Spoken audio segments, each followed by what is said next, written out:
Whew, is this fall or is this freaking winter? Oh, of course it's winter. But anyway, what is good on the internet? What is good in life? I'm LI495, installment number 3. Tres, trois, as in mena. Okay, I better back up a little bit, save it for another video, for another forum. But anyway, another installment of 10 minutes on the clock. No self-promotion here. Let's get right to it. So there's been a lot of stuff going on. There's been a lot of talk, especially after the Super Bowl, after all the fallout that happened after that. Of course, Eli Manning won the thing.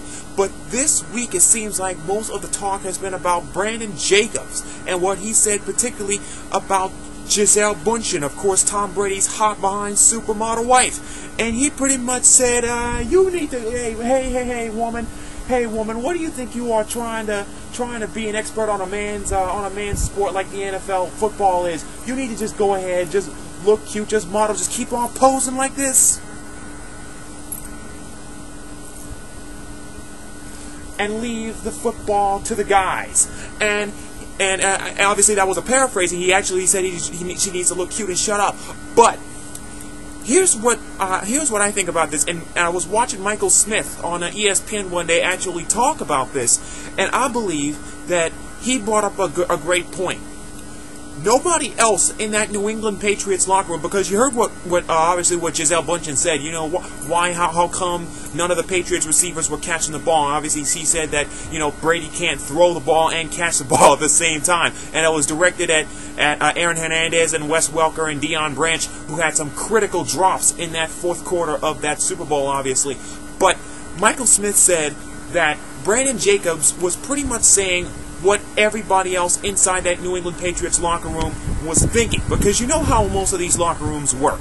We know how most of these locker rooms work. They talk about, you know, because, you know, there's a lot of testosterone flowing around in these locker rooms. You know, it's all men, other than the occasional female reporter that occasionally walks in and they're wearing nothing but a towel on themselves. But he was pretty much saying what I believe everybody else in that New England Patriots locker room was thinking. What's this? Who the heck is this? Tom Brady, you need to get your daggone wife under control. I could care less if she's a supermodel.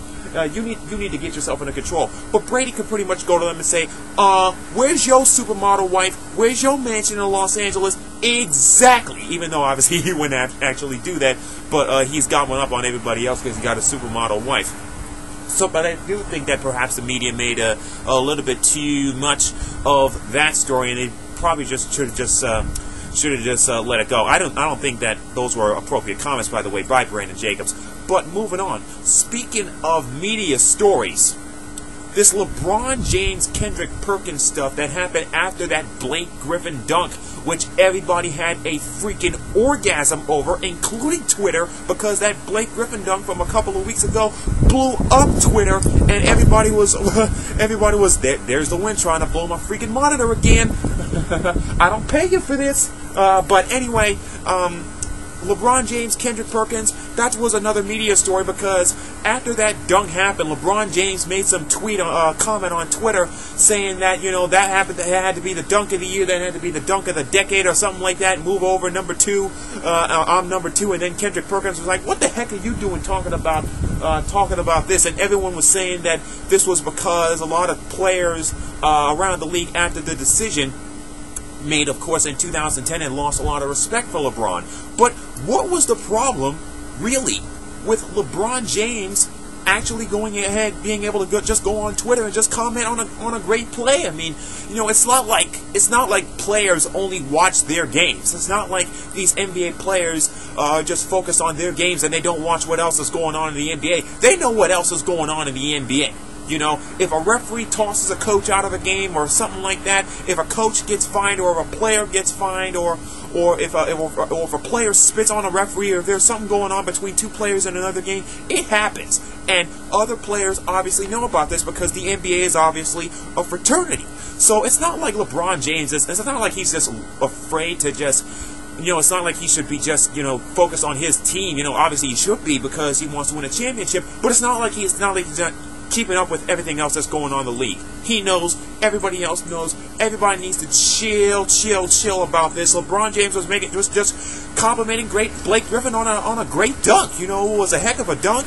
And who says that LeBron James isn't able to shouldn't be able to comment about it. So I think everybody just blew that thing out of proportion, as I already just sped past halftime of this thing because I got so much on my mind. So much on my mind. Speaking of so much on my mind, and speaking of basketball, Jeremy freaking Lin. That would be my cell phone going off. Unfortunately, it's not one of Jeremy Lin's peeps. But anyway, Jeremy Lin of the New York Knicks. Huh? Come again? Where did this guy come from? Where in the heck out of left field did this guy come from? Other than Harvard, of course. Other than Harvard, of course. So, you know, this guy's had absolutely been just lighting up the charts, you know.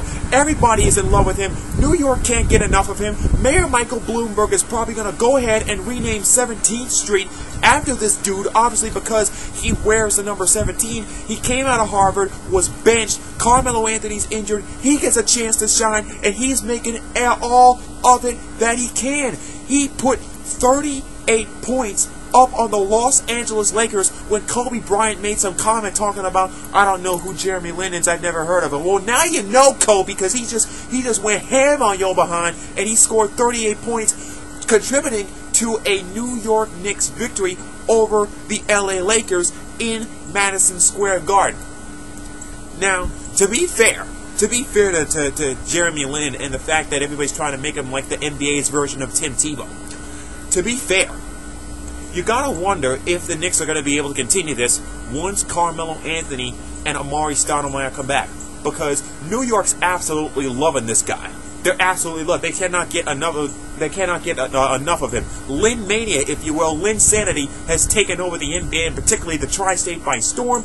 And if Melo come back and Stoudemire come back, and the Knicks started looking like the same old boring New York Knicks again, who can't play defense, don't want to score, people are going to be calling for, guess what, Carmelo to be freaking traded, and even more so for Mike D'Antoni to be fired. Because everybody before Jeremy Lin stepped on the court, everybody was calling for this dude's head. But now Jeremy Lin is taking all the attention completely off of Mike D'Antoni and the fact that everybody in New York wants him fired. So he's been a boon to the coach as well. So Jeremy Lin's doing big things in the NYC. But let's see how this goes. There's even a campaign out there trying to get him in the rookie-sophomore game next week in Orlando. We'll see how that actually how that turns out. And the last thing that I want to talk about before I get out of here is there was a report out there, according to, and this is about college basketball now, so we're shifting the focus from pros to college, going a step down, actually doing the opposite of graduating here. But there was a report out there talking about UConn, and the fact that UConn's men's basketball team could actually miss the 2013 NCAA tournament because of some academic ineligibilities that is going on with the University of Connecticut. I love this move on the part of the NCAA. I understand that the NCAA, college sports overall, I talked about it on my normal page. I talked about it as a zoo. But, excusez-moi, I'm getting a little bit too hype, and it's actually causing some problems with my vocal cords. Something went down the wrong tube there. But I love this because it sends a message. It sends a message to these college programs that don't always put all the emphasis where it is on the educational pursuits and the educational endeavors of these student athletes, and they're putting too much emphasis on the athletes themselves, because all the athletes are thinking about is trying to get themselves into the draft. But the thing about it is only 60 players are going to make the NBA draft anyway. Not everybody's going to make it. So I like the fact that the NBA, or rather that the NCAA, is telling these college programs, hey, if your kids, if your student athletes, if your basketball players are not excelling in the classroom the way they excel on the basketball court, see ya, you ain't gonna make the tournament. So that's it. That's my edition 3, if you will, installment number 3 of 10 Minutes on the Clock here on the Real Sports Talk Network. Rate, comment, react, reply, add, and subscribe. Next week's the All-Star Game, I believe, or rather, couple of weeks rather, I think. The All-Star Game in Orlando, I'm going to be talking about that in future videos. Also, spring training in Major League Baseball, a lot coming up. hey, there's life after football, and also Daytona 500. There is indeed life after football. So until next time, I'm just one guy talking about nothing on LI495 on the Real Sports Talk Network on YouTube. See you on the internet someplace.